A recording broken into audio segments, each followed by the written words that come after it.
Good afternoon, students. Good afternoon, sir.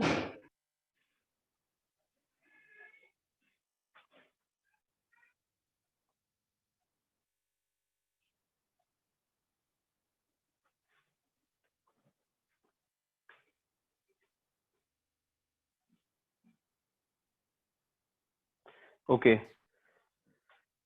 so last lecture में हम लोगों ने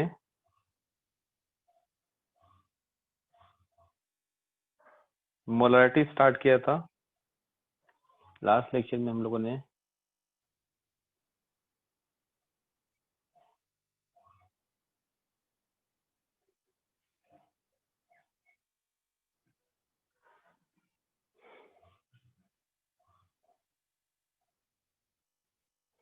in the last lecture we have done with the molarity.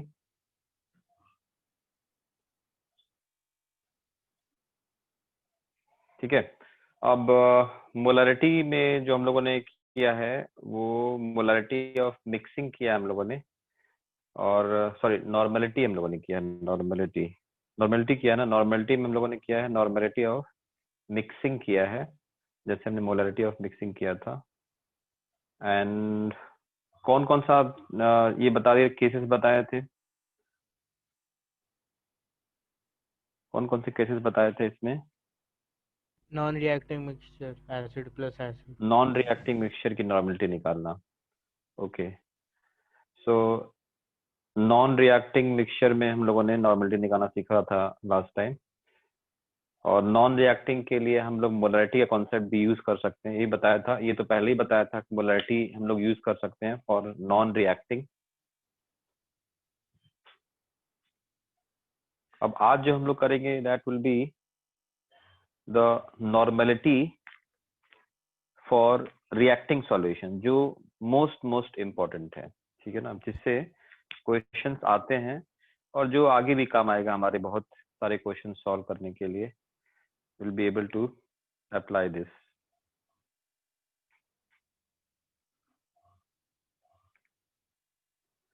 तो next we are going to start the, तो हम लोगों ने अभी तक जो पढ़ा है दैट इज नॉर्मलिटी पढ़ा है हम लोगों ने, स्टडीड द नॉर्मलिटी। तो हमें पता है कि नॉर्मलिटी इक्वल्स टू होता है ग्राम नंबर ऑफ इक्विवेलेंट्स या gram equivalents of solute by number of equivalents of solute by the volume of solution in liters, by the volume of solution in liters। और इसके बाद से हम लोगों ने पढ़ा है कि NV को, NV लीटर को हम बोलते हैं नंबर ऑफ इक्विवेलेंट्स, या फिर इसी को हम कह सकते हैं नंबर ऑफ ग्राम इक्विवेलेंट्स भी कह सकते हैं, ग्राम इक्विवेलेंट्स भी कह सकते हैं। इसके बाद से अगर मैं NV नंबर ऑफ इक्विवेलेंट्स हो जाएगा, NV को मैं ml कर दूं, अगर ये मिलीलीटर में ले लूं इसको, तो एक्चुअली में ये नंबर ऑफ मिली इक्विवेलेंट्स हो जाएगा। फिर ml कर दूं तो ये नंबर ऑफ मिली इक्विवेलेंट्स हो जाएगा। तो उस केस हम कहते हैं इसको नंबर ऑफ मिली इक्विवेलेंट्स बोलते हैं इसको हम लोग। ठीक है, और जैसे हम लोग मोलरिटी यूज करते थे तो उसमें मिली मोल्स बोलते थे, यहाँ पे मिली इक्विवेलेंट्स बोलेंगे। तो MV होता था, MV/ml में हम लोग नंबर ऑफ मिली मोल्स बोलते थे, MV/ml। ये NV/ml है। इसके बाद से another we have done is the relationship between normality and molarity is N is equals to M into N factor। ये भी हम लोगों ने पढ़ा है, नॉर्मेलिटी और मोलरिटी में रिलेशन पढ़ा है। ठीक है, और इन दोनों में ग्राम इक्विवेलेंट्स एंड मिली इक्विवेलेंट्स में रिलेशन निकाला है हम लोगों ने। तो ग्राम इक्विवेलेंट्स और मिली इक्विवेलेंट्स में रिलेशन क्या है? What is the relationship between gram equivalents and milli equivalents? क्या होगा? What is the relationship between this?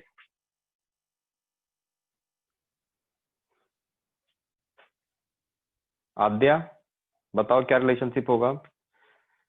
Gram equivalents and milli equivalents में milli equivalents into 1000. milli equivalents into 1000. Yes. So this is what the relationship between them. उसके बाद से when we have non-reacting solution जैसे कि acid plus acid या फिर base plus base जिसमें reaction नहीं होता है, तो ओवरऑल एसिड में एसिड डालते हैं तो एसिडिक कॉन्सेंट्रेशन बढ़ता है, बेस में बेस डालते हैं तो बेसिक कॉन्सेंट्रेशन बढ़ता है। ठीक है, तो उस केस में हम लोगों ने फॉर्मूला पढ़ा है कि there is no reaction in this, तो दोनों एक दूसरे के कंपोनेंट ऐड करते हैं, तो ये हो जाता है N1V1 plus N2V2 is going to give N3V1 plus V2। एक फॉर्मूला ये यूज कर सकते हैं, या फिर हम क्या यूज कर सकते हैं, हम इसको बहुत सिंपल टर्म में लिख सकते हैं कि molar normality of resulting mixture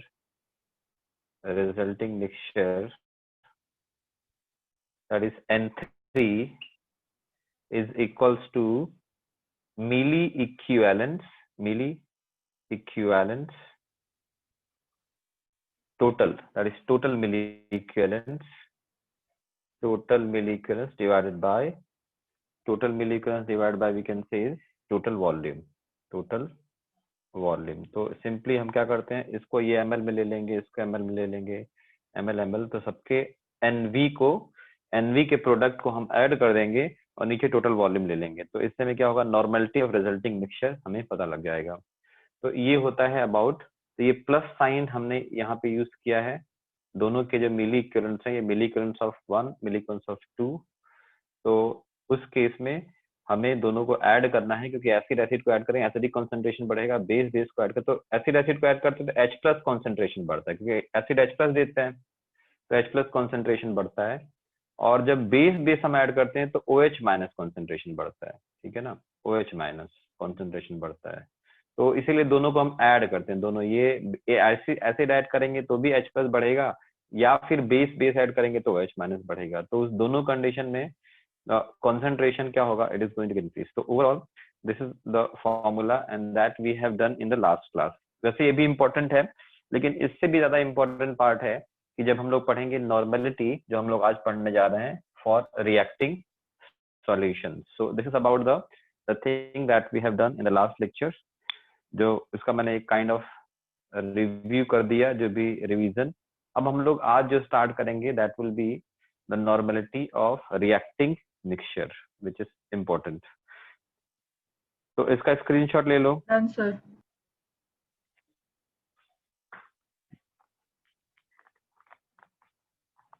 okay, तो अभी हेडिंग डालो नेक्स्ट इज, आज हम लोग ये चैप्टर भी खत्म कर देंगे। तो ओवरऑल हमें ये चैप्टर खत्म होने के बाद सबसे पहले जो हमारा काम होगा, अभी मैं आज लेवल 2 भी दूंगा, ठीक है, तो सबसे पहला काम हमारा होगा बिफोर सॉल्विंग एनीथिंग, ठीक है, या फिर मैं तो कहूंगा उतना ही कर लो, बहुत है, कि जितने टीबी दिए हुए हैं वो सॉल्व कर लो अच्छे से। उसके बाद से जो टेस्ट हो रहा है वो अच्छे से कर लो। उसके बाद से लेवल 1 लेवल 2 अच्छे से कर लो, लेवल 1 दिया हुआ है, लेवल 1 और लेवल 2 अच्छे से कर लो। उसके बाद से सबसे लास्ट में मॉड्यूल उठा लो, मॉड्यूल, ठीक है, तो मॉड्यूल में जो क्वेश्चन दिए हैं वो कर लो।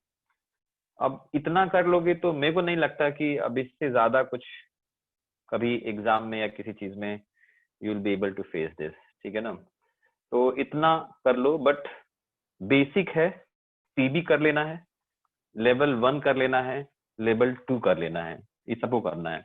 You all need to solve this, ठीक है, और एक बार नहीं, जितनी बार रिपीट करोगे उतना ही फिर उसमें कुछ नई चीजें पता लगेंगी, एंड थोड़ा और फास्ट एंड मोर एक्यूरेट हो जाएगा, वो कॉन्फिडेंस बढ़ जाएगा।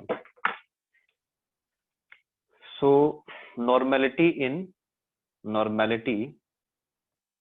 in the reacting mixture, normality in the reacting mixture। So normality of reacting mixture,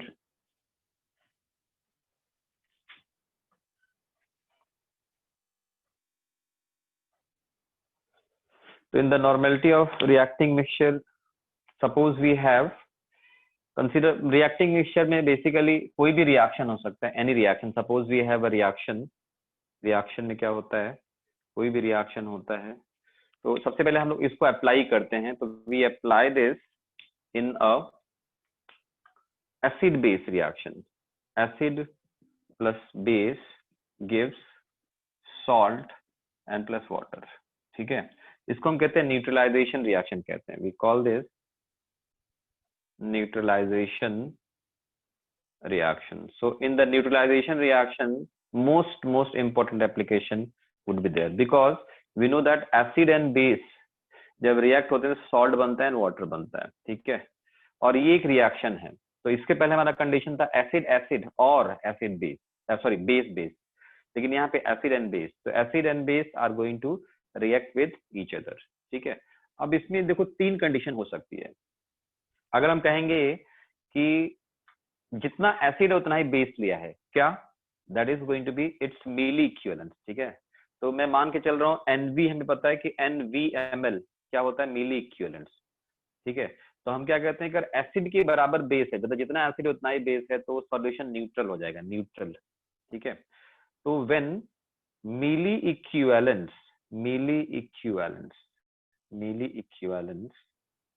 of acid equals to milli equivalence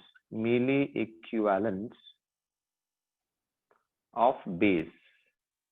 इसका मतलब क्या है कि इसका जो मिली इक्विवेलेंस है, मतलब NV of this acid. ठीक है, मैं इसको Na लिख रहा हूं और Va लिख रहा हूं, का मतलब एसिड. Na का मतलब normality of acid and Va का मतलब volume of acid. This is ml, milliequivalent लिखा है इसलिए ml में यूज करेंगे. When Na equals to NB and VB, ठीक है ना, product of this NaVa and BVB. तो when milli equivalence of acid equals to, B का मतलब बेस है, तो normality of base and volume of base, that is in ml because milli equivalent. ठीक है, तो when milli equivalence of equals to milli equivalent of base, in that case we can say here it is going to have neutral. तो acid base क्या करते हैं, दूसरे को neutralise करते हैं. दोनों में झगड़ा होता है, और झगड़ा होता है तो क्या कहता है, एसिड कहता है कि मैं डोमिनेट करूंगा, और बेस कहता है मैं डोमिनेट. तो सॉल्ट आगे क्या करता है, उनके बीच में कंपनसेट करा देता है. सॉल्ट कहता है ठीक है, आप लोग झगड़ा मत करिए, आप लोग सिर्फ रिएक्शन करिए, और मैं जो करना हुआ करूंगा. ठीक है, तो इसीलिए क्या होता है, एसिड और बेस मिलकर क्या बनाते हैं, वाटर बनाते हैं, सॉरी सॉल्ट बनाते हैं. तो यहाँ पे एसिड देता है H+ एंड बेस देता है OH-, तो इससे बनता है H2O एंड प्लस सॉल्ट बन जाता है यहाँ पे. ठीक है, तो एसिड का H+, और तो दोनों दूसरे के साथ रिएक्शन करते हैं, ये H+ और OH- का रिएक्शन होता है और वाटर बनता है यहाँ पे. तो बेसिकली एसिड, अगर दोनों के कंपोनेंट क्या बराबर होंगे, milli equivalence of acid equals to milli equivalence of base, in that case the solution will be neutral, क्योंकि जितना एसिड उतना ही बेस है. ठीक है, ये केस 1 हो गया. अगर हम केस 2 की बात करेंगे, तो केस 2 में हमने सपोज मान लिया है कि NaVa, मतलब milli equivalence of acid is more than milli equivalence of the base. तो उस केस में जो रिजल्टिंग सॉल्यूशन, इसका मतलब ये है कि milli equivalence of acid is greater than milli equivalence of base. इसका मतलब हम ये कह सकते हैं कि एसिड जो है that is in access, acid is in access. जाहिर सी बात है, अगर एसिड एक्सेस में है तो कुछ एसिड तो बेस के साथ रिएक्ट करके सॉल्ट बना देगा, लेकिन कुछ एसिड रह जाएगा सॉल्यूशन के अंदर. तो when milli equivalence of acid is greater than milli equivalence of base, then in that case acid will remain in this particular solution, and in that case it is not neutral now, it is going to be, क्योंकि इसके अंदर H+ present होगा, क्योंकि acid access में है, या milli equivalence of acid is greater than, तो इस केस में ये एसिडिक होगा, एसिडिक सॉल्यूशन बनाएगा. ठीक है, अब तीसरा केस आ जाता है when we have milli equivalence of base, milli equivalence of base NbVb is greater than milli equivalence of base is greater than milli equivalence of the acid, milli equivalence of the acid. इसका मतलब इस case में the excess is base is excess. ठीक है ना, ये क्या हो गया, base इज इन एक्सेस, और जब बेस इज इन एक्सेस होगा तो उस केस में क्या हो जाएगा, रिजल्टिंग सॉल्यूशन जो हो जाएगा that will be basic in nature, मतलब इसमें OH माइनस का कॉन्सेंट्रेशन ज्यादा रहेगा तो बेसिक हो जाएगा, इसमें H प्लस का कॉन्सेंट्रेशन ज्यादा रहेगा तो इसमें H प्लस का कॉन्सेंट्रेशन रहेगा, इसमें OH माइनस का कॉन्सेंट्रेशन रहेगा। तो इस तरह से वी कैन से, तो हमसे कभी कभी ऐसा कि हमें दे देगा, एसिड देगा, बेस देगा, और हमसे पूछा जा सकता है कि सॉल्यूशन एसिडिक है, बेसिक है, न्यूट्रल है। अगर एसिडिक है तो क्या कॉन्सेंट्रेशन होगा, अगर बेसिक है तो क्या कॉन्सेंट्रेशन होगा, अगर न्यूट्रल है तो क्या कॉन्सेंट्रेशन होगा। तो यहाँ से बड़े अच्छे अच्छे क्वेश्चन बन सकते हैं कि एग्जाम के लिए या फिर इसके लिए। तो हमें बेसिक प्रिंसिपल याद रखना है कि कभी भी कोई रिएक्टिंग स्पीसीज होता है तो जब हम उनके दोनों को लेते हैं तो दोनों में क्या बराबर होता है, अगर एग्जैक्ट अमाउंट है दोनों का, कोई एक्सेस नहीं है, कोई लिमिटिंग नहीं है, तो इसका मतलब ये है कि milli equivalent of one component is equals to milli equivalent of the other component. तो जब भी दोनों में कोई एक्सेस नहीं है तो एक का मिली इक्विवेलेंट दूसरे के मिली इक्विवेलेंट के बराबर। ये किसी भी रिएक्शन में अप्लाई होता है, but this is the most important reaction that we are going to study. But any reaction if A and B react or A and B react completely, nothing is excess, nothing is limiting, so in that case the milli equivalent of acid is equal, milli equivalent of one component is equals to milli equivalent of the other component। तो इसी को हम कहते हैं law of equivalence. ठीक है, मैंने पहले ही बताया होगा लॉ ऑफ इक्विवेलेंस, बट फिर से बता देता हूँ कि what is law of equivalence for reaction. Law of equivalence for reactions, law of equivalence for reactions, वो क्या है? लॉ ऑफ इक्विवेलेंस वो ये कहता है कि कोई भी रिएक्शन है, suppose we are going to make it A plus B is going to give form some product, ठीक है। तो लॉ ऑफ, तो according to law of equivalence, according to the law of equivalence, according to the law of equivalence, ठीक है। अब इसमें कोई access या कोई लिमिटिंग नहीं होना चाहिए, कोई एक्सेस या कोई लिमिटिंग, अदरवाइज एसिडिक बेसिक हो जाएगा। ठीक है, तो ए बी का मतलब एसिड बेस नहीं, कोई भी कंपोनेंट है, जब कोई कंपोनेंट ए और बी रिएक्ट होता है किसी के साथ, तो लॉ ऑफ इक्विवेलेंस क्या कहता है कि when A and B reacts completely with each other, ठीक है, when A and B reacts completely with each other, इसका मतलब ये है कि ए और बी इससे पूरी तरह से रिएक्शन करते हैं। इसका मतलब ये है कि neither A is in excess nor B is in limiting और is going to be vice versa, right. तो कोई एक्सेस नहीं है, कोई लिमिटिंग नहीं है। So when A and B, जितना चाहिए उतना ही है। तो when A and B reacts completely with each other का मतलब no limiting reagent and no excess reagent, ठीक है। तो when A and B reacts completely with each other, then the equivalence of one component is equal to the equivalence of the other component, ठीक है ना। Equivalence का मतलब हो गया कि अब ग्राम इक्विवेलेंट हो, मिली इक्विवेलेंट हो, हमें पता है ग्राम और मिली इक्विवेलेंट क्या होता है, लेकिन वो है इक्विवेलेंसी, ठीक है ना। तो इक्विवेलेंट ये केस इसकी बात कर रहा है, ठीक है। तो कोई भी रिएक्शन होगा तो ये तो एक रैंडम सी बात होगी, हमने मान लिया कुछ एक्सेस है कुछ लिमिटिंग है, बट एक्चुअली में ये आइडियल केस है कि हमने क्या लिया, जितना हमें रिएक्टेंट दोनों एक्सेस में हम क्यों लेंगे, एक्सेस में लेंगे ही नहीं। तो अगर कोई चीज कंप्लीटली रिएक्ट होती है एक दूसरे के साथ, तो उस केस में हम कहते हैं कि the law of equivalency कहता है कि when we can say A and B react completely with each other, then equivalence of component A equal to the equivalence of the we can say other component। तो equivalent of the one of component is equal to the equivalent of the other component, मतलब दोनों के equivalence क्या होंगे, बराबर। अब वो मिली equivalence ले लो या ग्राम equivalence ले लो, कुछ भी ले लो, ये जो डिपेंड्स ऑन सिचुएशन के हमें क्या दिया हुआ है, NV ml दिया हुआ है या NV लीटर दिया, या हम ले सकते हैं उसके केस के अकॉर्डिंग हम कुछ भी, लेकिन इक्विवेलेंट दोनों के क्या होंगे, बराबर होंगे। And that is what we are going to apply here. तो this case is going to be applied to where it is going to apply law of equivalence, ठीक है। इसमें ये एसिड बेस रिएक्ट हो रहा है तो दोनों के मिली इक्विवेलेंस बराबर होंगे एंड सॉल्यूशन न्यूट्रल हो जाएगा। लेकिन ये केस है एक्सेस का है, तो ये भी केस हो सकता है, ये ज्यादा ये क्वेश्चन इस पे आता है, ठीक है। तो ओवरऑल बेस्ड ऑन दिस हम पर्टिकुलर यही बता सकते हैं कि कौन एक्सेस में कौन लिमिटिंग है, क्योंकि हमें पता है कि ए के साथ बी कितना रेट, मान लो एक्सेस और लिमिटिंग है भी तो ही बता सकते हैं क्या होगा। अगर ए और बी के मिली इक्विवेलेंस चेक कर लेंगे, इसके बराबर इसके होने चाहिए, अगर नहीं है तो फिर क्या होगा, इसका मतलब जिसका ज्यादा है उसका वो एक्सेस हो जाएगा, जिसका कम है वो लिमिटिंग हो जाएगा। तो इस तरह से करके we are going to use the law of equivalence for any of the reaction. For any reaction we use the law of equivalence. ये statement है law of equivalence का most important law of equivalence होता है, और ये उसका application है, ठीक है।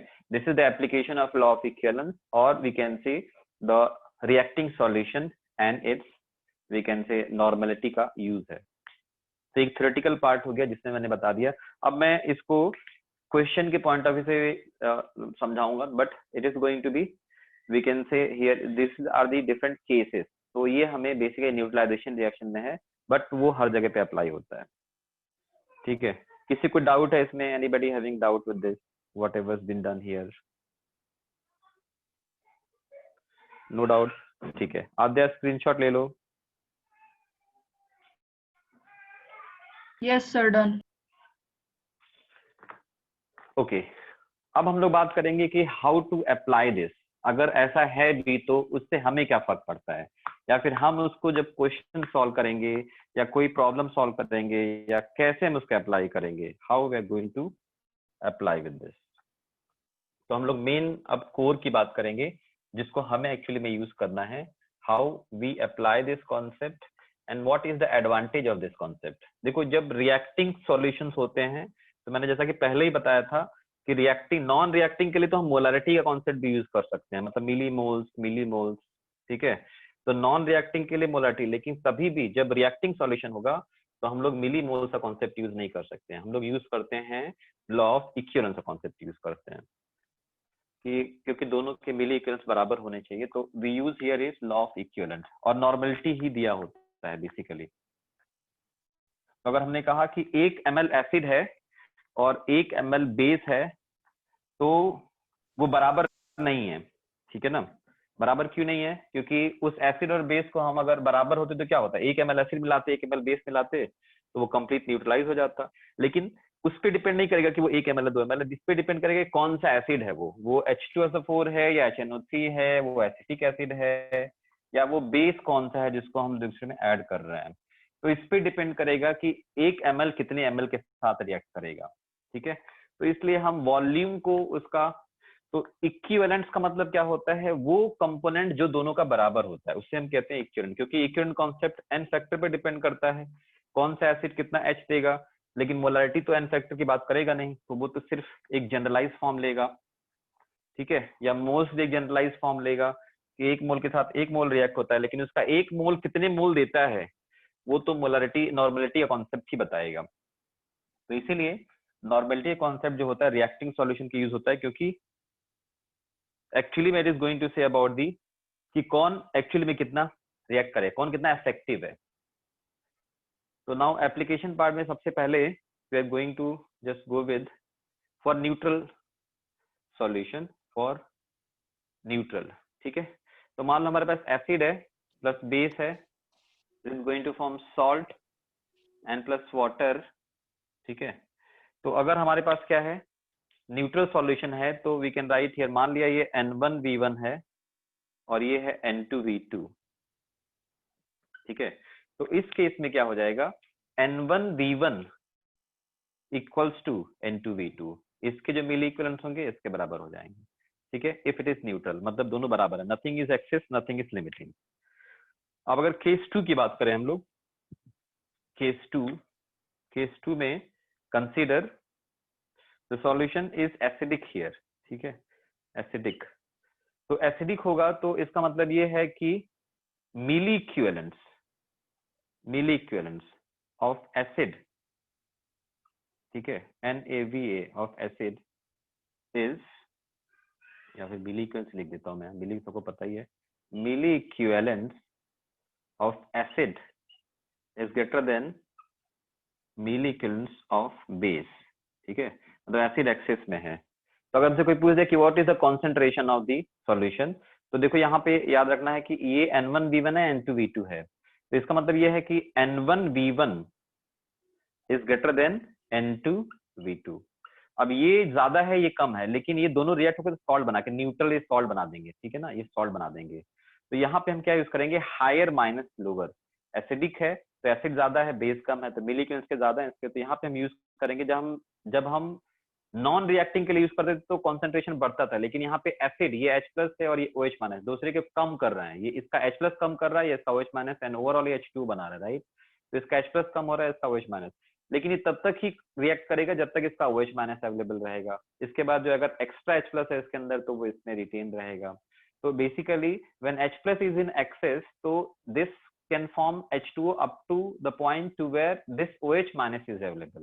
Once this OH- is finished, like in this case, then H+ will become excess. तो उस केस में सॉल्यूशन एसिडिक हो जाएगा। तो हम कहेंगे N1V1 milli equivalence of acid is greater than milli equivalence of the base, and दोनों एक खत्म करते हैं। तो जैसे ऐसे, तो ओवरऑल अगर हमसे कुछ रिजल्टिंग H+ कितना बचा होगा, तो रिजल्टिंग H+ जितना रिएक्ट कर गया होगा, N+ जो बचा होगा, ठीक है, तो इसमें से इसको हमें डिडक्ट करना पड़ेगा। तो we can write here is N2 resulting concentration क्या हो जाएगा, N1V1 minus N2V2 equals to N3V1 plus V2, ठीक है।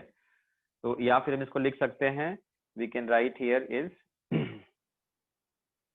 N3 is equals to, we can write here is N1V1 minus N2V2 by V1 plus V2। या फिर हम क्या लिख सकते हैं इसको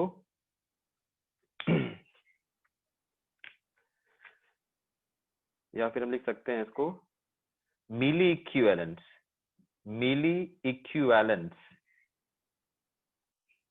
of acid left milli equivalent of acid left मतलब बेस में से एसिड हटाएंगे, एसिड में से बेस हटाएंगे, ये ज्यादा है, तो जो बचा मान लो 30 है, ये 20 है, तो 30 - 20 is 10। तो milli equivalence of acid left divided by total volume, और वहां पे हम क्या यूज करते थे, total milli equivalence by the total volume, कब, जब नॉन रिएक्टिंग था। यहाँ पे क्या है, milli equivalence of acid left divide by, क्योंकि बाकी तो रिएक्ट करके वाटर बना चुका है, न्यूट्रल कर चुका है उसको, राइट, बाकी रिएक्ट करके इसको न्यूट्रल कर चुका है, ठीक है। तो जो एसिड एक्सिस में है वही कॉन्सेंट्रेशन में आगे कंट्रीब्यूट करेगा। तो milli equivalence of acid left divide by total volume, ठीक है। Case number 3 in this case, तो केस नंबर 3 में हम इसमें एसिड ज्यादा था, बेसिक ले लेते हैं, तो बेसिक में क्या हो जाएगा, milli equivalence of base is greater than milli equivalence of acid. तो milli equivalence of base is greater than milli equivalence of acid, तो बेस के ज्यादा होंगे। इसका मतलब ये है कि यहाँ पे we can write here is N1V1 है, ये एसिड के लिए है, और ये N2V2 जो है बेस के लिए था, ठीक है, जैसे हमने यहाँ पे लिया था। तो यहाँ पे N2V2 ज्यादा होगा, ठीक है, ये बेस का है और ये एसिड का है मिली इक्विवेलेंस, ठीक है। तो बेस का ज्यादा होगा, तो इसका मतलब सॉल्यूशन क्या होगा, बेसिक हो जाएगा। तो हमें पता है कि बेसिक हो जाएगा, ठीक है। अगर हमसे किसी ने पूछा कॉन्सेंट्रेशन क्या है रिजल्टिंग सॉल्यूशन का, तो विल राइट हियर इज, अब ज्यादा कौन होगा, N2V2, तो यहाँ पे क्या लिखेंगे, N2V2 माइनस हायर, यहाँ पे N1V1 किया था, यहाँ पे N2 हायर माइनस टोटल करेंगे, minus N1V1 divide by V1 plus V2 equals to N3, ये हो जाएगा। या फिर इन शॉर्ट हम क्या कह सकते हैं, we can write here is the N3 is equals to, या फिर concentration of resulting solution is, or normality of resulting solution is equals to milli equivalence of the base left divided by the total volume. So that is the, we can say, is the case to where we are going to use this. तो ये 3 cases हमारे पास आएंगे, और 3 cases के लिए ये 3 formula हो गया। तो when both are going to be milliequivalent, तो मिली इक्विवेलेंट सिंपली चेक कर लेंगे, उसे पता लग जाएगा कि एसिड ज्यादा है या बेस ज्यादा है या फिर वो न्यूट्रल है। So that is how will be able to use this. ये फर्स्ट केस है, it is the law of we can say equivalence का कॉन्सेप्ट है, ये एक्सेस और लिमिटिंग का केस है। तो these two are the 3 cases based on the neutralization reaction. तो उसके अकॉर्डिंग हम कर सकते हैं इसको। इसमें किसी को कोई डाउट है जो अभी तक बताया अभी? Any doubt with this? Okay, then take the screenshot of this Aadya. Done, sir. अब मैं डायरेक्टली क्वेश्चंस पे आ जाता हूँ, ठीक है। So I will go with the questions now.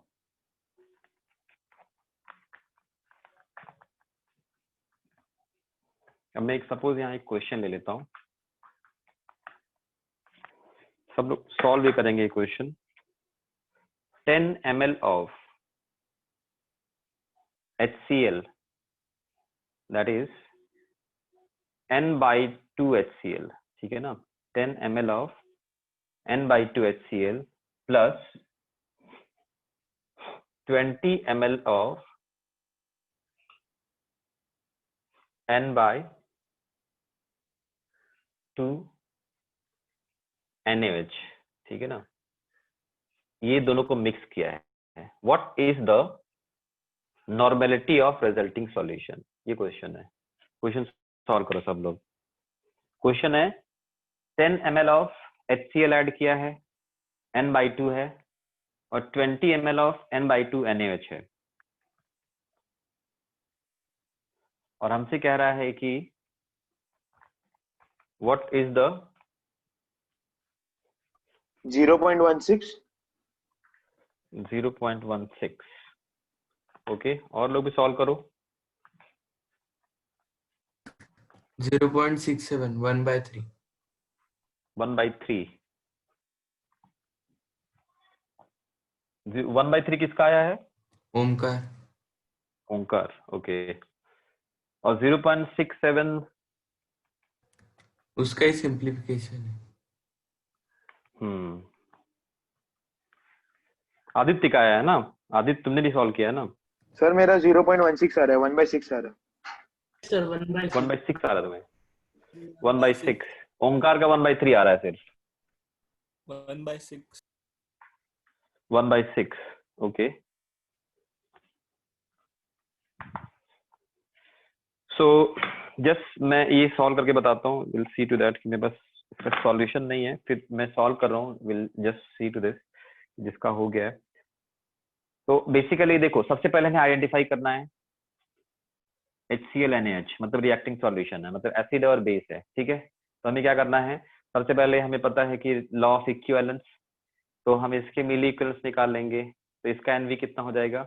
It will be, it is going to be, acid है तो overall ये क्या हो जाएगा? इट विल बी 10 इंटू, ये Na है तो 1/2, ठीक है ना। n/2 का मतलब 1/2 समझ है, m/2 मतलब 1/2 जो भी है, तो इसकी वैल्यू 1 ले लेंगे, ठीक है। अभी ऐसे दिया हो कभी n/2 n/2 जो भी है, तो इंटू 10 हो जाएगा, ठीक है। तो ये हो जाएगा, it is going to be, इसको हम कह सकते हैं it is going to be 5, ठीक है। तो इसके मिली इक्विवेलेंट होंगे 5।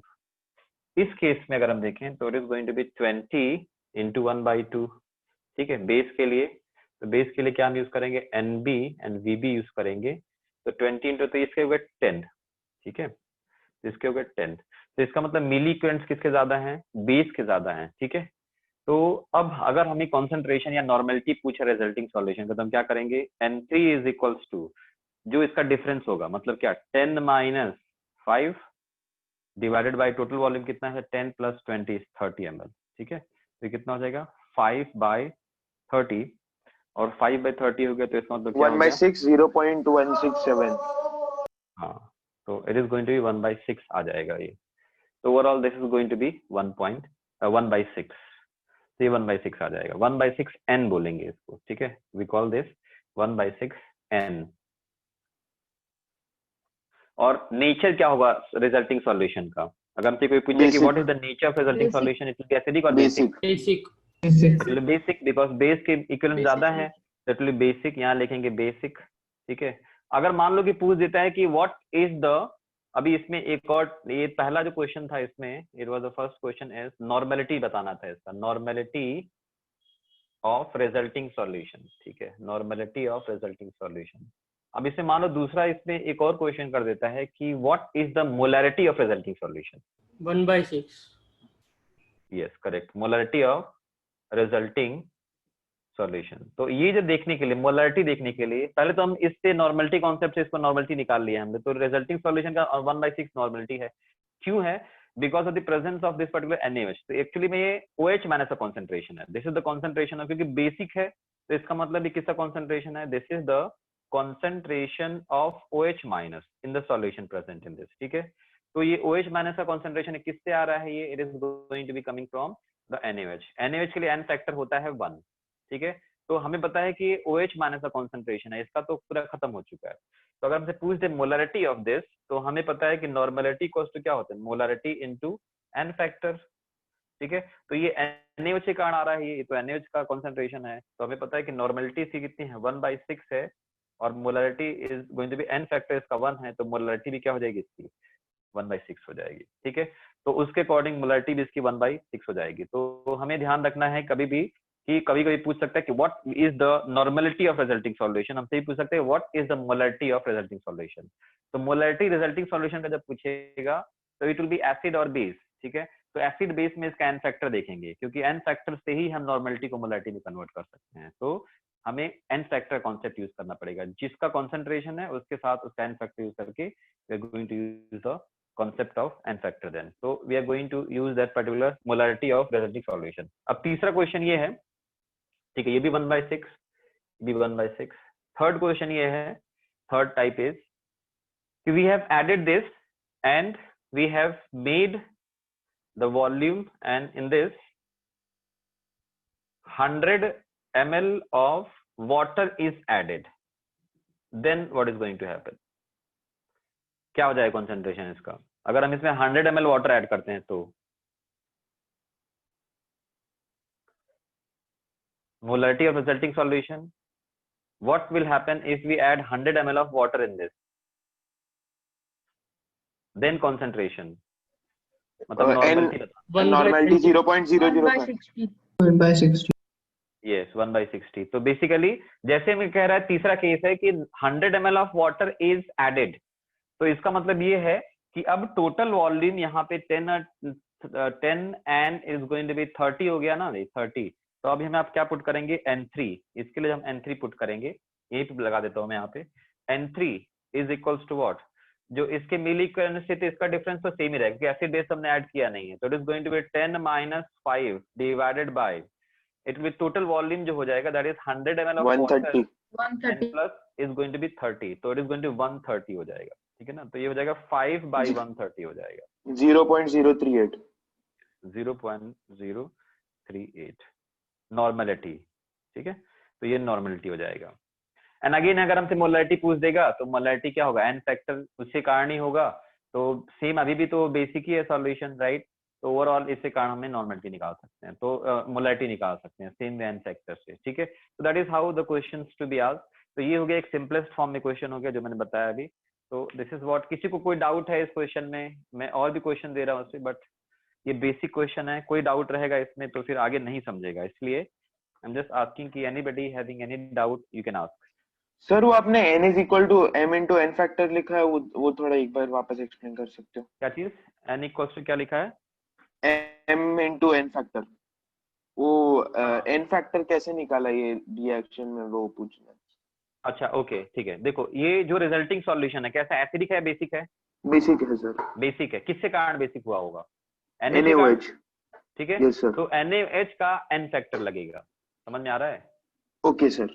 ठीक है, तो जिसके कारण वो बेसिक हुआ है उसी का n फैक्टर लगेगा। ठीक है, तो अगर ये CaOH होल ट्वाइस होता तो इंटू 2 कर देते। ठीक है, क्योंकि NaOH n फैक्टर 1 ही है इसका। तो हमें याद रखना है कि ये जो नेचर जो होगा ना इस सॉल्यूशन का, जिसका नेचर होगा उसी का n फैक्टर यूज करेंगे हम लोग, जिसका नेचर उसी का n फैक्टर यूज करेंगे, तब हम लोग मोलैरिटी निकाल सकते हैं। अगर नॉर्मलिटी पूछा है तो as it is going to be normality only. ठीक है, तो इसके अकॉर्डिंग समझ में आ गया पॉइंट ये? हाँ सर। और कोई डाउट है किसी को, any other doubt? Sir sir हाँ जो बताओ सॉल्ट बताओ फॉर्म हरीश। हुआ उसका एन फैक्टर नहीं लेंगे, जो किसका? सॉल्ट फॉर्म हुआ उसका एन फैक्टर? नहीं, सॉल्ट को हम मान सकते हैं। देखो ये जो केस है सॉल्ट का केस ऐसा है कि हमने माना है यहाँ पे कि strong acid and strong base he react कर रहे हैं, ठीक है ना। क्योंकि फिर वो अगर हम बहुत तरह के सॉल्ट देंगे, बहुत तरह के सॉल्ट होते हैं, एसिडिक सॉल्ट होते हैं, बेसिक सॉल्ट होते हैं, लेकिन ये क्वेश्चन है जिसमें मेनली हम एज्यूम करते हैं कि एसिड और बेस कंप्लीटली रिएक्ट होते हैं, दोनों स्ट्रॉन्ग हैं और वो सॉल्ट जो बन रहा है वो न्यूट्रल है, ठीक है ना। तो हम उसी के लिए लिमिटेड, अदरवाइज हमें बहुत सारे कॉन्सेप्ट लगाने पड़े, कौन कितना डिसोसिएट हो रहा है, कौन कितना डिसोसिएट नहीं हो रहा है। मान लो वीक एसिड है, डिसोसिएट ही नहीं होगा वो, तो पूरा रिएक्शन ही नहीं करेगा वो। तो हम इस केस में ये मान के चलते, इसलिए पहले ही कंडीशन लगाया कि लॉ ऑफ इक्विवेलेंस कॉन्सेप्ट क्या कहता है, consider both are reacting equally, ठीक है। इसीलिए लॉ ऑफ इक्विवेलेंस का कॉन्सेप्ट यूज कर रहे हैं। अगर मान लो एक रिएक्ट ही नहीं कर रहा है, तो कहने का मतलब ये है कि हमें कोई भी एसिड या कोई बेस यूज कर रहे हैं हम लोग, तो सॉल्ट न्यूट्रल बन रहा है इसमें, क्योंकि strong acid and strong base का सॉल्ट क्या होता है, न्यूट्रल। तो ओवरऑल इन जनरल हम कह सकते हैं कि हम लोग इस कॉन्सेप्ट के लिए strong acid and strong base ही लेंगे, ठीक है ना। तब रिजल्टिंग सॉल्यूशन हम बताएंगे इसका। हरीश, Okay, यही डाउट था या कुछ और डाउट समझा था? सर। ठीक है, यस सर, समझा। तो उस केस में कॉम्प्लेक्स हो जाता है, तो हम कॉम्प्लेक्स केस हम लोग इक्विलिब्रियम में डिस्कस करेंगे, but this is the normal case we are going to just go with. तो अब मैं क्वेश्चन नंबर, इसका एक स्क्रीनशॉट ले लो Aadya. Done, sir. Any other doubt, anybody, किसी और को वीसी कोई कर डाउट दो है? बस तुम्हें। एनी अदर बोल डाउट, दो। एनीबॉडी? ओके, ठीक है। तो अब मैं क्वेश्चन दे रहा हूँ, सबको क्वेश्चन सॉल्व करना है।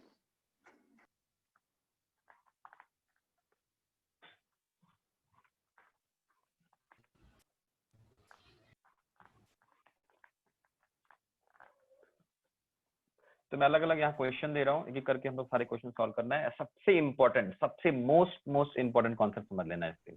और यही बता दूं कि most of the time students यही प्रॉब्लम कर नहीं पाते हैं, क्योंकि उनको समझ में नहीं आता कि हम नॉर्मलिटी लगाएं कि मोलारिटी लगाएं, ठीक है। तो गलती करते हैं।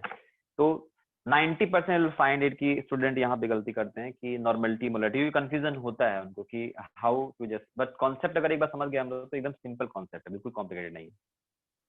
तो सपोज वी हैव, अब मैं यहाँ पे लिख रहा हूँ, इसमें हमें खुद डिसाइड करना है कहाँ पे हम मोलारिटी लगाएंगे, कहाँ पे नॉर्मलिटी लगाएंगे। तो suppose we have 20 ml of H2SO4, this is going to be 2m plus 20 ml of NaOH, this is going to be also 2m. Then 10 ml of H2SO4, that is 1m plus 20 ml of NaOH, that is 1n. ठीक है, ये दो questions हैं। Third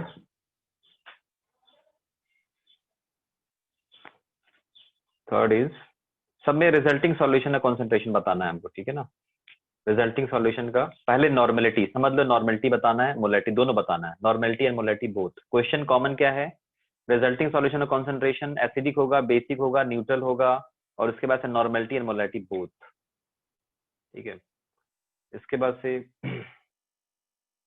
10 ml 100 ml of HCl plus, this is excuse me sir. 2 molar। हाँ sir ये आपने second वाले question का क्या बोला कि मतलब दोनों निकालने का है क्या? सब निकालना है, हाँ। मतलब पहले नॉर्मलिटी उसका निकालो, नॉर्मलिटी के टर्म्स में निकाले, फिर उसके बाद मोलारिटी के टर्म्स में क्या? नॉर्मलिटी मोलारिटी तुम डिसाइड करो क्या लगेगा, मैं बाद में बताऊंगा, यू डिसाइड इट आउट, ठीक है। मेरे को चाहिए नॉर्मलिटी मोलारिटी और रिजल्टिंग सॉल्यूशन का नेचर क्या होगा, मेरे को इतना चाहिए। Now you decide and okay think sir. क्या लगाएंगे। तो ये तीसरा क्वेश्चन है, 100 ml ऑफ HCl है, 2m है, एंड 100 ml ऑफ H2SO4 है, that is 2m। molarity and normality,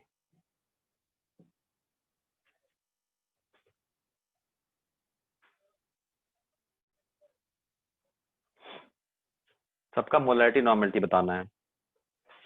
all solutions their molarity and normality and resulting solution का नेचर क्या होगा, acidic, basic, neutral, whatever.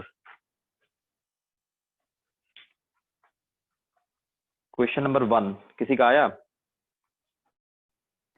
Normality 1, molarity 0.5, solution acidic. Okay ठीक है। Question number 2 Rushil तुम्हारा क्या आया है? मेरा सॉल्यूशन बेसिक आया है और 3/2 N और 3/2 M आया है। 3/2 M आया है, ठीक है, मतलब डिफरेंट आ रहा है तुम्हारा। हाँ ओके करो करो, कोई नहीं, जैसे दिमाग आ रहा है वैसे। गलती करोगे तभी सही करना सीखोगे, गलती नहीं करोगे तो कभी सही नहीं करोगे। तो वट एवर राइट और wrong will decide it out, मैं सॉल्व करूंगा, but you just put your brain and just try to solve this.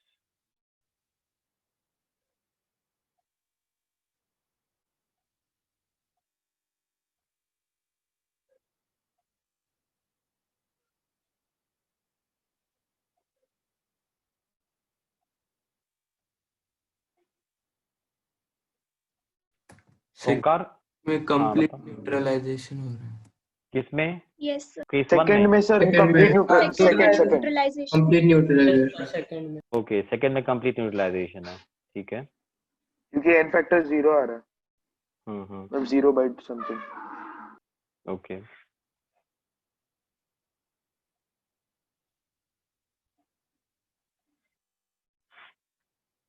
आरिकी आरिकी आरिकी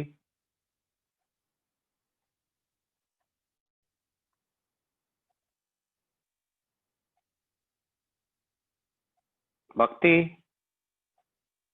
भक्ति, देखो कोई नहीं बोलता है अभी, तो कितना बोलते थे अभी आए थे तो, अभी कोई बोलता नहीं। चारवी तो फर्स्ट का एसिडिक सॉल्यूशन और नॉर्मलिटी 1। सर अच्छा, Ayushman. Sir yes sir. Acidic First और question. नॉर्मलिटी 1। एसिडिक सॉल्यूशन है और नॉर्मलिटी 1 है सर। ओके पहले वाले का।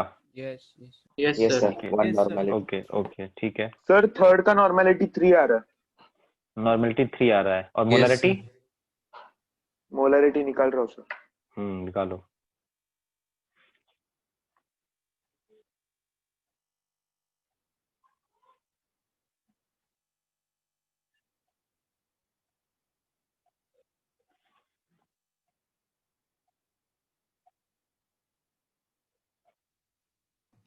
टू मोलरिटी 2 ही रहेगा थर्ड इसमें। थर्ड में मोलैरिटी 2 ही रहेगा। हाँ ओंकार सर। ओके हाँ सर। थर्ड का Yes, sir. Molarity sir molarity 2 आ रहा है। का मोलरिटी 0.5। ठीक है।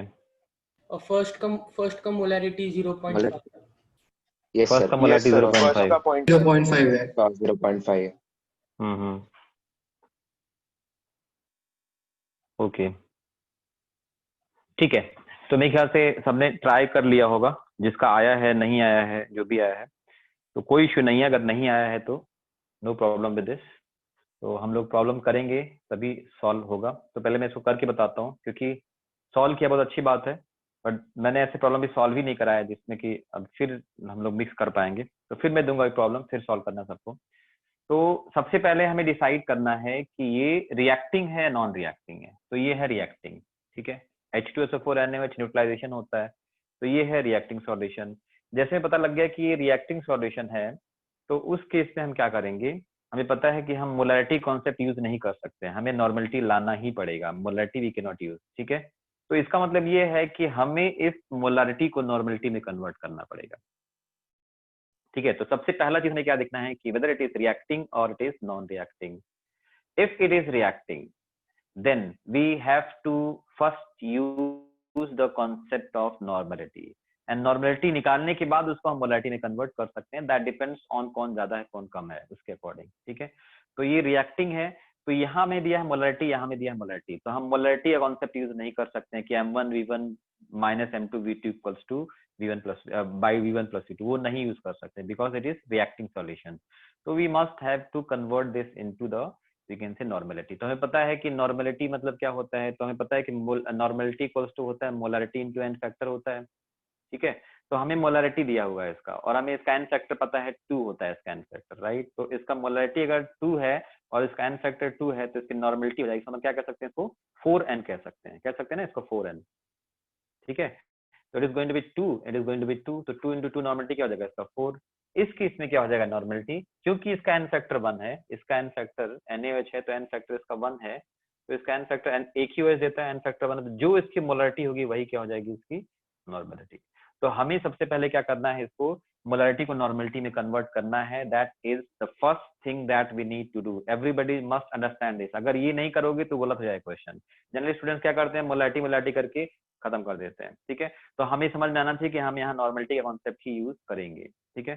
तो क्योंकि एसिड और एसिड बराबर हैं लेकिन बराबर नहीं है, उनके इक्विवेलेंट बराबर हो सकते हैं, उनका वॉल्यूम बराबर नहीं हो सकता है। अब हम कॉन्सेप्ट अप्लाई कर देंगे कि हम निकाल लेंगे मिली इक्विवेलेंट्स ऑफ एसिड कितने हो जाएंगे। तो हमें पता है कि मिली इक्विवेलेंट्स क्या होता है, normality into volume in litre. तो इसका नॉर्मेलिटी है 4, तो इसके मिली इक्विवेलेंट्स कितने हो जाएंगे, 4 into 20 मिली इक्विवेलेंट्स हो जाएंगे, किसके H2SO4 के। तो ये हो जाएगा, it will be 80 milli equivalents, ठीक है। तो milli equivalents of H2SO4 is going to be 80 for this. इसके लिए मिली इक्विवेलेंट्स कितने हो जाएंगे, इट विल बी 2 into ये 20 है, तो it is going to be 40 milli equivalents, ठीक है। तो इसके मिली इक्विवेलेंट्स 40 हो गए NaOH के, इसके मिली इक्विवेलेंट्स हो गए 80।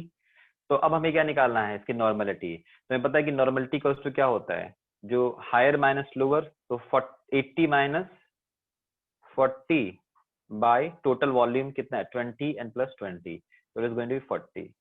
तो ओवरऑल क्या हो जाएगा, ये 40 by 40 is going to be 1, तो 40 by 40 is going to be 1। तो इसका मतलब ये है कि ये जो रिजल्टिंग सॉल्यूशन होगा वो क्या होगा, 1 नॉर्मल सॉल्यूशन होगा। यही आया है, कुछ और आया है सबका, किसका आया है 1n, सर मेरा आया सर। मेरा भी आया। Okay very good. So it is 1n, ठीक है। सबको समझ में आ गया कि पॉइंट कैसे निकाला इसका 1n। कब नॉर्मेलिटी यूज करें, कब मोलारिटी, तो मोलारिटी कभी भी यूज नहीं करेंगे अगर ये रिजल्टिंग सॉल्यूशन क्या है नॉर्मेलिटी। मोलारिटी दिया हो सकता है, उसको नॉर्मेलिटी में कन्वर्ट करेंगे, राइट।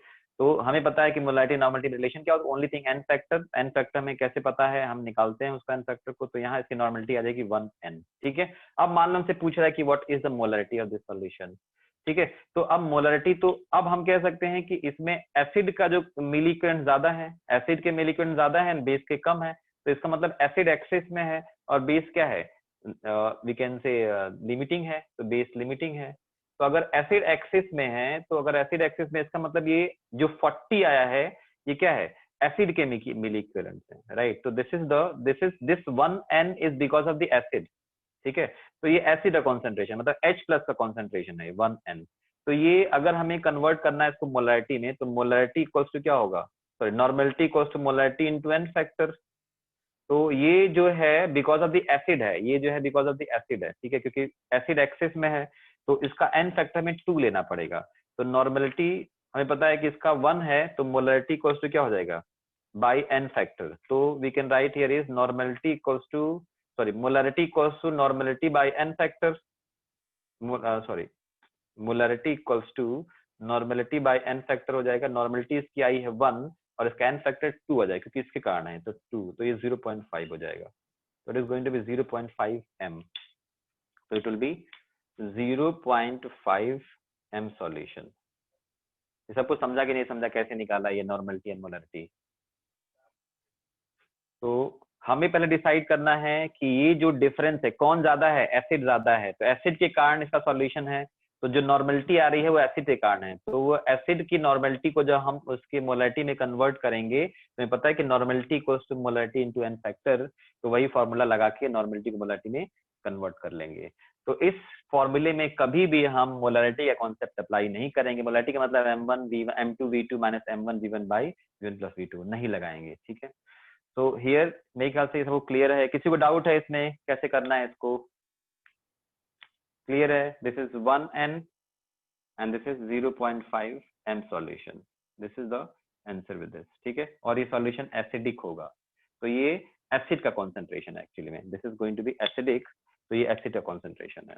अब बात करते हैं इसकी।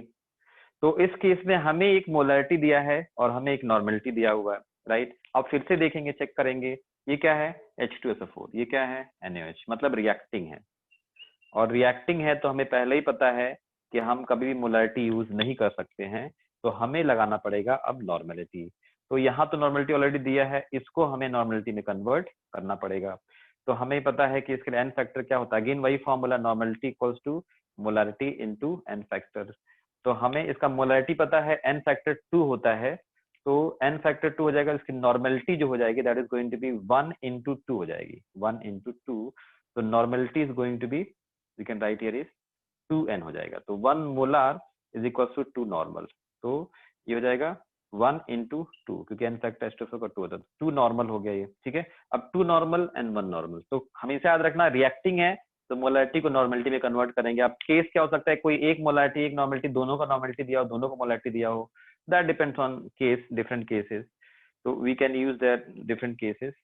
अब क्या करेंगे, अब इसके मिलीक्यूल्स निकालो, तो 2 into 10, तो ये हो जाएगा 20, ठीक है, ये हो जाएगा 20 मिली इक्विवेलेंट्स। तो it will be 20 milliequivalents कितने हो जाएंगे एसिड के, 20 हो जाएंगे इसके। इसके बाद से इसके मिली इक्विवेलेंट्स कितने हो जाएंगे 20, 1 into 20 is going to be 20 milliequivalents. तो इसके भी 20 मिली इक्विवेलेंट्स और इसके भी 20 मिली इक्विवेलेंट्स। तो जाहिर सी बात है एसिड और बेस का मतलब लॉ ऑफ इक्विवेलेंस फॉलो कर रहा है, इसका मतलब ये है कि दोनों जब आएंगे 20 - 20, राइट, तो it is going to be 0। तो overall the resulting solution will be neutral. Resulting solution क्या होगा, क्योंकि एसिड के बराबर क्या है, बेस है, तो रिजल्टिंग सॉल्यूशन क्या होगा, न्यूट्रल होगा। न्यूट्रल होगा तो कॉन्सेंट्रेशन तभी होता है, तो समझ लो पूरा पानी है, तो पानी का कॉन्सेंट्रेशन है, तो it is going to be no concentration, it will be neutral solution, ठीक है। तो हमें याद रखना है कि सॉल्यूशन ओवरऑल इज न्यूट्रल।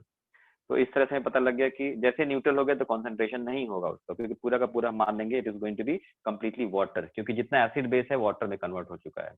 तो ओवरऑल रिजल्टिंग सॉल्यूशन क्या है, न्यूट्रल है, ठीक है।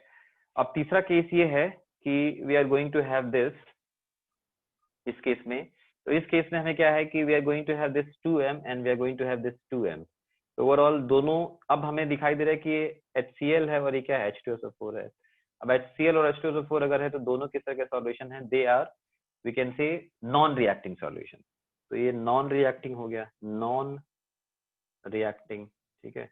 जैसे ही नॉन रिएक्टिंग हो गया तो उस केस में क्या हो जाएगा, नॉन रिएक्टिंग का मतलब हो गया it will be we can say, we can use the concept of molarity, तो मोलरिटी यूज कर लेंगे। तो यहाँ पे हम इसके मिली मोल्स निकाल लेते हैं। तो मिली मोल्स क्या होता है, M2V2 ऐड ही करना है, तो कोई मतलब नहीं कौन ज्यादा कौन कम, M2V2 plus M1V1 by V1 plus V2, ठीक है।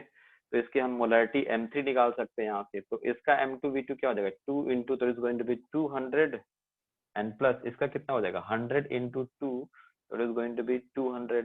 तो ये 200 हो गया डिवाइडेड बाय 100 100 200, तो it is going to be 400 by 200, तो it is going to be 2। तो इसकी मोलरिटी आ जाएगी 2। तो overall 2 is the molarity of this solution. अब मान लो कि हमसे नॉर्मेलिटी भी पूछ रहा है इस सॉल्यूशन का, ठीक है।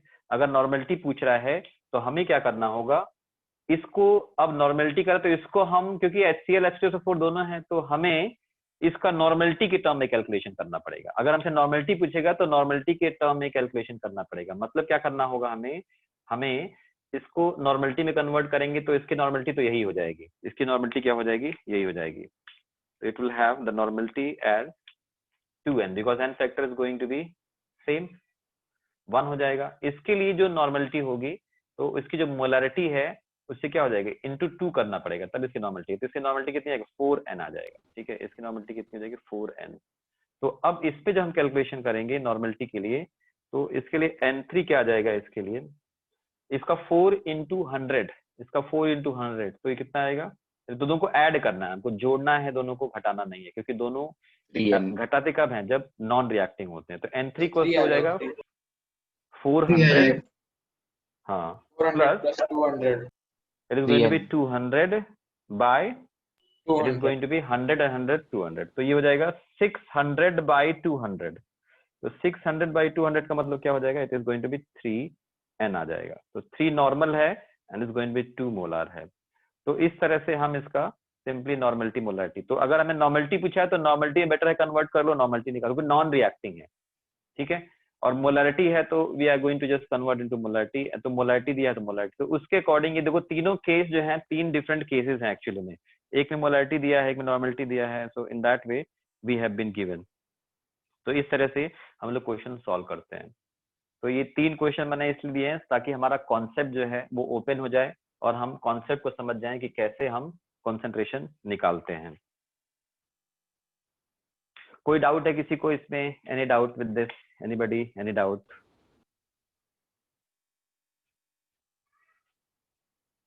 अदिति कोई डाउट है?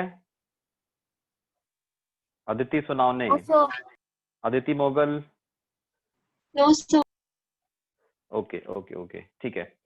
तो इसका स्क्रीनशॉट ले लो, आद्या Yes, sir, स्क्रीनशॉट लो done. इसका। Done, sir. सबका सही आया था, किसका किसका गलत आया था? ओंकार तुम्हारा क्या आया था? सही आया था सारा जो सॉल्व किया था? ओंकार हाँ सर, इस बार आया, पिछला वाला गलत हो गया 1/3। ओके ओके ओके ओके ठीक है। करण तुम्हारा? रुशील, हाँ रुशील बताओ। रुशील मेरा गलत था कि मैंने वो माइनस की जगह पे ऐड कर दिया था गलती से। ओके, अभी समझा कि कैसे कब ऐड करेंगे कब सब्सट्रैक्ट करेंगे? हाँ हाँ ठीक है, अभी डाउट तो नहीं है कब ऐड करेंगे कब सब्सट्रैक्ट करेंगे? नहीं सर, हो गया, सॉल्व हो गया। हाँ ओके ओके ओके ठीक है ठीक है। करण बताओ, करण तुम्हारा तीनों सॉल्व हुआ था कि नहीं हुआ था? हाँ सर, आया था, बराबर आया। Okay okay. यश, गुलवे हाँ सर, आया था बराबर। आया था। आर्या,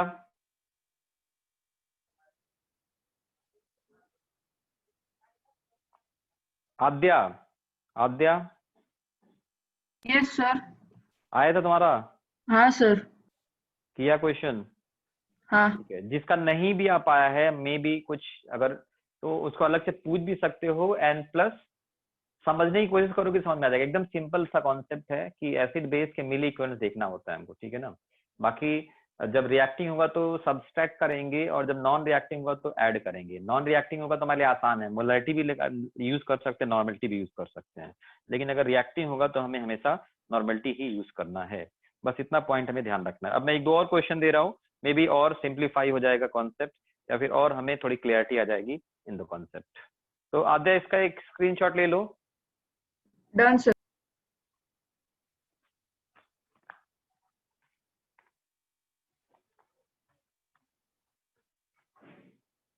तो ये कॉन्सेप्ट मोस्ट इंपॉर्टेंट है। And today by the evening, ठीक है, you will get level 2। So level 2 is completely जो पूरा चैप्टर है जो मैंने कराया है, equivalent mass, concentration terms and start to end whatever, ये पूरा क्वेश्चन रहेगा उसमें, ठीक है। तो सबको लेवल 1, पहला जिसने लेवल 1 सॉल्व नहीं किया है लेवल 2 टच बिल्कुल भी नहीं करेगा, ठीक है। पहले हमें क्या करना है, मैं लेवल 2 के लिए कम से कम तुम्हें 10 डेज दूंगा, ठीक है ना। तो you have 10 days for this, तो इसलिए घबराने की जरूरत नहीं है। तो सबसे पहला काम हमें करना है कि हमें जितना भी हमने टीबी मिला हुआ है वो सॉल्व करना है, ठीक है। पहला काम करना है टीबी, 2 बार टीबी सॉल्व करना है। 2 बार जब टीबी सॉल्व कर लेंगे तो हम लेवल 1 उठा लेंगे। लेवल 1 को हम 2 बार कर लेंगे, ठीक है, 2 times level 1। Then after we are going to just start with level 2, ठीक है ना। क्योंकि लेवल 2 में क्वेश्चन जाहिर सी बात है सेम होते हैं बट थोड़ा सा कॉम्प्लेक्स हो जाते हैं। तो अगर हमारा बेसिक फाउंडेशन वीक है ना, तो हमारा क्या होता है कि हमें ये फीलिंग आने लगती है कि अरे हमें तो आता ही नहीं है, ठीक है। तो इसीलिए इतने कॉन्फिडेंट होके सॉल्व करना है क्वेश्चन को, या इतने कॉन्फिडेंस के साथ क्वेश्चन को अप्रोच करना है ताकि वो गलत ना हो या फिर हमें फीलिंग ना आए। क्योंकि वो फीलिंग आने स्टार्ट हो जाएगी कि मेरे को क्वेश्चन नहीं आ रहा है, I am not able to solve the question, ठीक है। तो वो फीलिंग कॉन्फिडेंस को हमारे, भले ही हम अच्छा कर रहे हो तो हमारा कॉन्फिडेंस क्या करता है, वो डाउन करता है। और एक बार कॉन्फिडेंस डाउन हो गया तो मैं बता रहा हूँ कितना ही पढ़ लोगे कुछ फायदा नहीं, ठीक है। क्योंकि वो गलत को सही, सही को गलत करते रहोगे, सिली मिस्टेक्स करते रहोगे, तो फिर और कॉन्फिडेंस डाउन हो जाता है। इसीलिए गो सिस्टमेटिकली। मैं कह रहा हूँ कम काम करो लेकिन ऐसा करो कि नो बडी नो, तो हमसे कोई सपने में पूछे कि ये किया था तो हमें पता हो कि हाँ ये हमने किया था, ठीक है। तो in that way we need to do. तो वही मैं बता रहा हूँ सिस्टम क्या है, system you need to follow, approach you need to follow, and order you need to follow. And what is the order is, first you need to just go with the TB, solve complete TB, and notes में जो मैंने question solve कराए हैं वो सारे question को solve करोगे। उसके बाद से लेवल 1 सॉल्व करोगे, उसके बाद से लेवल 2 को टच करोगे। डायरेक्टली लेवल 2 को टच नहीं करना है क्योंकि क्वेश्चंस थोड़े डिफिकल्ट हैं, ठीक है। सो और जिसका हो गया है वो भी पहले रिवाइज कर लेगा सारा टीबी और लेवल 1 एक बार फिर से करके एंड देन लेवल 2 को टच करेगा, ठीक है। तो that is going to be important. But अब मैं कुछ और क्वेश्चन दे रहा हूँ इसी पे बेस्ड, तो you will be able to solve this ताकि हमारा कॉन्सेप्ट और क्लियर हो जाए इस पे। तो वी हैव क्वेश्चन में लिख रहा हूँ यहाँ पे 500 ml of H2SO4 mixed with 200 ml of NaOH, and this is 2 molar and this is 1 normal.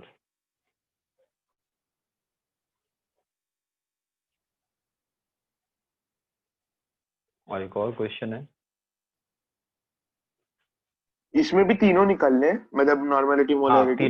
तीनों all three, nature of solution, normality and molarity.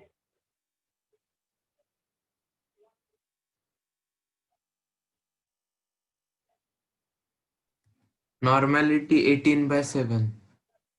18/7, okay. हाँ सर, 18/7।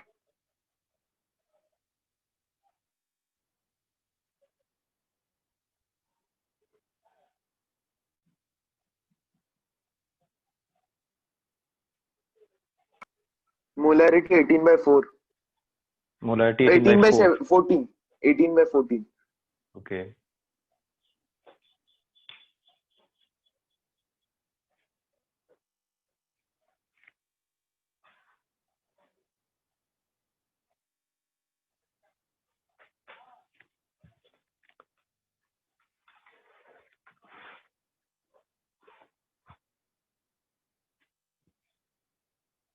तीनों जो सॉल्यूशन है पहले बताना, नेचर, एसिडिक, बेसिक या न्यूट्रल। दूसरा acidic. Concentration, Acidic. Main, normality and molarity.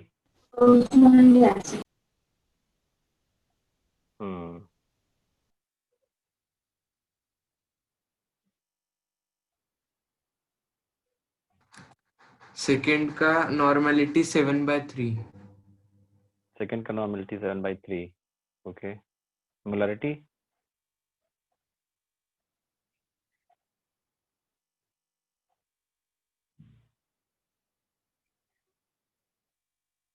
Sir, molarity will also be 7/3. 7/3, okay, because n factor is 1. Yes, sir.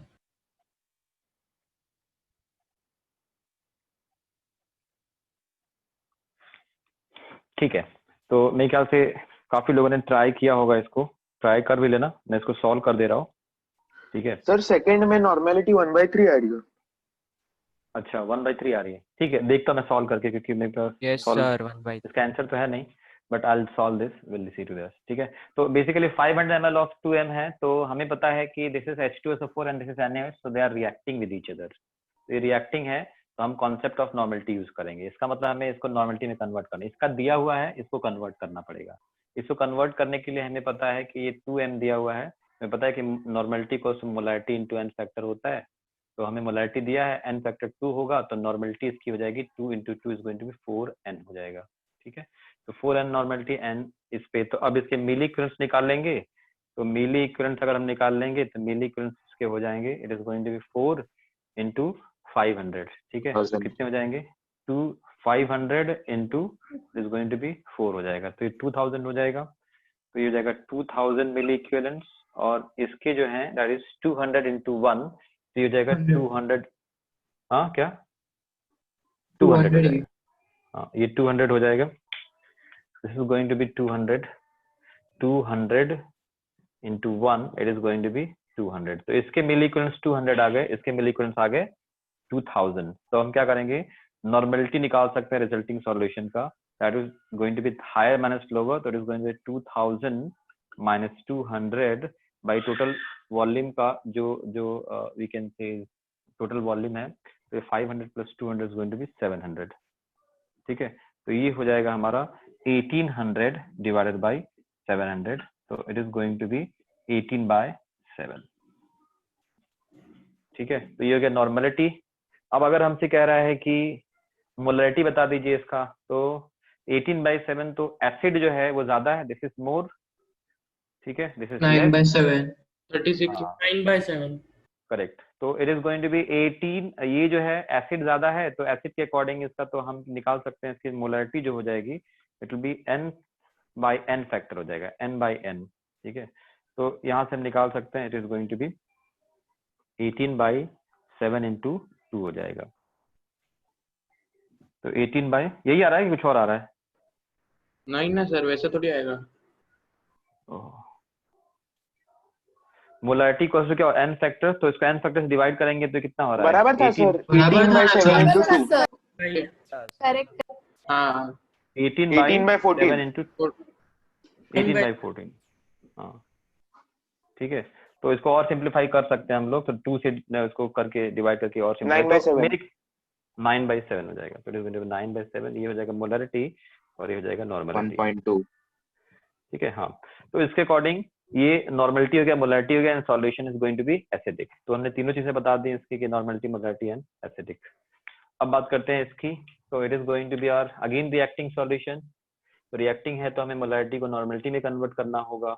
इसके लिए n फैक्टर 1 ही होता है, तो ये 2n हो जाएगा, और इसके लिए n फैक्टर 1 होता है तो ये भी 3n हो जाएगा। तो जो मोलरिटी होगी वही नॉर्मलिटी होगी जब n फैक्टर 1 होगा।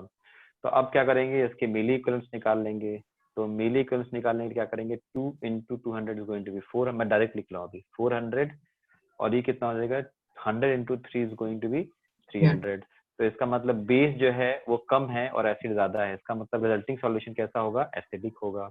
अब इसका हमें नॉर्मलिटी निकालना है, तो नॉर्मलिटी निकाल लेंगे 400 minus 300 by 300, right? So it is going to be 200 by, it is going to be 300, so it is going to be sir 100/300। हाँ अच्छा 100, सॉरी 100 है ये, 100/300, तो 1/3 हो जाएगा ये, ठीक है। तो it is going to be 1/3। तो ये हो गया, इसकी normality is going to be 1/3, और दोनों में ये एसिडिक है तो भी क्या n फैक्टर वही है, तो मोलरिटी भी क्या हो जाएगी इसकी 1/3 हो जाएगी। तो normality and molarity is both are going to be 1/3 for this particular solution. तो हमें ध्यान रखना है इसमें कि कब हम नॉर्मलिटी अप्लाई करते हैं, कब हम मोलरिटी अप्लाई करते हैं। तो मेरे ख्याल से अभी किसी को कोई डाउट तो नहीं है, when do we apply normality and when do we apply the molarity? Any doubt, anything with this? No sir, no doubt sir. Sir वो मैंने गलती से ना उधर ऊपर ले लिया था वो 2, इसलिए मेरा रॉन्ग आ गया था गलती से। ओके ओके ओके, अभी समझ में आ गया तनय? हाँ सर, समझ में आ गया। Good good good, very good, ठीक है। तो अभी जिसको समझा नहीं है या थोड़ा बहुत भी डाउट लग रहा है, वो लोग क्या करेंगे, वो लोग फिर से सॉल्व करेंगे, और नहीं आएगा तो फिर पूछेंगे। बाय द टाइम मैं ये बता दूं कि we have finally finished all type of concentration terms, we have all type of mole concept में जो हमें पढ़ना था बेसिक चीजें, वो हम लोग पढ़ चुके हैं। कुछ चीजें हैं जैसे कि मान लो कि रिडॉक्स रिएक्शन होता है, रिडॉक्स रिएक्शन के कुछ कॉन्सेप्ट आ जाते हैं मोल कॉन्सेप्ट में, ठीक है। तो बेसिकली वो रिडॉक्स जब हम लोग पढ़ेंगे ना, रिडॉक्स केमिस्ट्री है हमारे पास, पूरा चैप्टर है रिडॉक्स केमिस्ट्री पढ़ने के लिए, तो उस समय हम लोग उसको डिस्कस करेंगे, ठीक है ना। तो कुछ चीजें जैसे रिडॉक्स, अभी हमें पता नहीं कि ऑक्सीडेशन नंबर कैसे निकालना है, ये सब चीजें, तो वो तब रिडॉक्स रिएक्शन एक बार पढ़ लोगे तो फिर वो भी क्वेश्चन सॉल्व हो जाएगा, क्योंकि कॉन्सेप्ट तो सेम है, only thing you need to know कि what is redox reaction, what is N factor in redox reaction. तो वो सब हमें, वो भी एक चैप्टर ही समझ लो। तो उसको कभी कभी ऐसा होता है कि मोल कॉन्सेप्ट के साथ ही पढ़ा दिया जाता है वो चैप्टर को भी। तो मैं यहाँ, हम लोग क्या कर रहे हैं, हम लोग will go with NCERT, according to NCERT. तो एनसीईआरटी के अकॉर्डिंग क्या है कि रिडॉक्स एक अलग चैप्टर है, तो इसलिए हम लोग उसको यहाँ पे नहीं पढ़ेंगे। तो रिडॉक्स आएगा तो उसमें भी यही कॉन्सेप्ट आएगा एन फैक्टर का, लेकिन प्रिंसिपल समझ गए हो तो आगे भी सेम आएगा, ठीक है। तो इसलिए सारे प्रिंसिपल जो है बेसिक प्रिंसिपल्स हैं, रिडॉक्स में आएगा, उसके बाद इक्विलिब्रियम में आएगा ये कॉन्सेप्ट, ठीक है ना, इक्विलिब्रियम चैप्टर पढ़ोगे। तो इसलिए एक बार हमारा ये कॉन्सेप्ट स्ट्रांग हो गया है सब, तो हमें बहुत इजी हो जाता है। अगर ये डिफिकल्ट हो गया तो आगे भी डिफिकल्ट हो जाता है, ठीक है। तो based on this we have finished with this. अब नेक्स्ट लेक्चर जब हम लोग आएगा तो सबको लेवल 2 सबको स्टार्ट मैंने बता ही दिया कि bye the evening I will just post the table 2, और कैसे यूज करना है उसको, कैसे देखना, वो भी बता दिया मैंने। हाँ अनुश्री, क्या हुआ? Excuse me, sir. बताओ। आयुष्मान बताओ। Sir, I have a question. Can I ask it? Yes yes yes. a solution of sodium sulfate Na2SO4, हाँ ठीक है. contains 92 gram of sodium plus ions. Contains 92 gram of sodium plus ion. Na2SO4 है, ठीक है. क्या Contains बोल रहा है?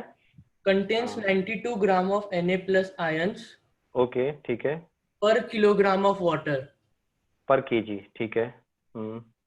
The molality of Na plus ions in that solution. Okay, molality, हाँ. What will be the molality of Na plus ion in that solution in mole per kg? इन मोल पर KG. Okay okay, ठीक है. तो 92 grams Na+ है ना. तो 92 ग्राम Na+ ions है, तो इसकी क्या निकाल सकते हो? इसकी नंबर ऑफ मोल्स निकाल सकते हो. ठीक है. 92 ग्राम से इसका मतलब कितने मोल्स हो गए इसके? 92 ग्राम्स ऑफ Na+ आयंस पर केजी है. तो हमें मोलारिटी निकालने में क्या चाहिए? Number of moles of solute divide by volume of solution 1 KG में. तो जितने मोल्स होंगे इसके, जितने मोल्स होंगे, तो 92 ग्राम में Na+ से कितने मोल्स आएंगे बता सकते हो? 92 ग्राम 4 मोल्स, तो मोलारिटी 4 हो जाएगी. Yes sir, पर उधर 8 दिया है. क्या दिया है? 8. 8 Na2SO4 में पूछ रहा है ना. Na2SO4 में पूछ रहा है ना. तो ये तो क्या है? ये Na+ है पर केजी, ये है सॉल्यूशन के अंदर, लेकिन पूछ किस में रहा है? ये Na2SO4 में ना. एक Na2SO4 में कितने Na हैं? 2. Yes sir. तो इसके कौन डबल हो जाएगा ना ये Na2SO4 में. नहीं समझा? सर लेकिन वो सॉल्यूशन में तो टोटल 92 ग्राम ही है ना. उससे ज्यादा तो नहीं हो सकता. 2 Na+ है. हाँ, तो बेसिकली Na2SO4 को जब हम ब्रेक करेंगे तो it is going to form 2 Na+ N+SO4 2 minus, है ना. तो ये 2 Na+ हो जाएगा ये. तो ये इसका कॉन्सेंट्रेशन हमेशा 2 Na ही रहेगा और SO4 एक ही रहेगा. ये डबल रहेगा. एक काम करो, मेरे को क्वेश्चन भेजो, मैं देखता हूँ क्वेश्चन. ठीक है ना, अभी टाइम भी हो गया है. सर मुझे भी तो डाउट. इसी में डाउट है क्या? नहीं, दूसरा क्वेश्चन. ओके ओके ओके, ठीक है. अभी टाइम है तुम लोग के पास सॉल्व करने के लिए? हाँ या सर. नेक्स्ट क्लास है कोई अभी? फिजिक्स है सर, लेकिन सर अटेंडेंस लिया क्या? एक काम करते हैं, सुनो. मेरे को जितने डाउट्स है ना वो सब क्वेश्चन नंबर करके भेजो या क्वेश्चन भेज दो. मैं क्या करूंगा कि डाउट सॉल्व करके और ग्रुप पे डाल दूंगा. अगर किसी को नहीं समझ में आएगा फिर भी तो हम उसको डिस्कस कर लेंगे. ठीक है ना. तो वो कर लेंगे तो ज्यादा बेहतर रहेगा. एंड बाद में हम लोग एक डाउट का क्लास रखेंगे, तो कोई इश्यू नहीं है. ठीक है. ठीक है कि नहीं? Okay sir. हाँ सर. ठीक है. तो मेरे को डाउट जो है ना वो भेज दो, मेरे को व्हाट्सएप कर दो. मैं ग्रुप पे डाल दूंगा ताकि सबका जो भी किसी और का भी डाउट होगा तो वो सॉल्व हो जाएगा अकॉर्डिंगली. ठीक है. तो 1 मिनट में अटेंडेंस ले लेता हूँ, जस्ट 1 मिनट में. अभी जो टाइम मेरे को लगा था डाउट ले लूंगा मैं, बट टाइम ही खत्म हो गया.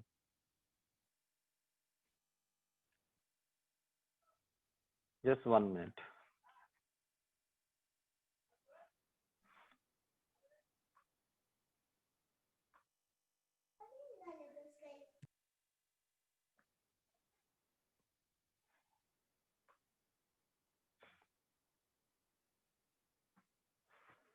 Okay. See you all in the next class. Okay, thank you.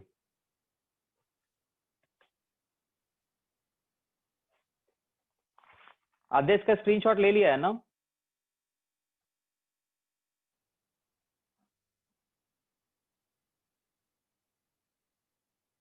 Okay, ठीक है, रहने दो.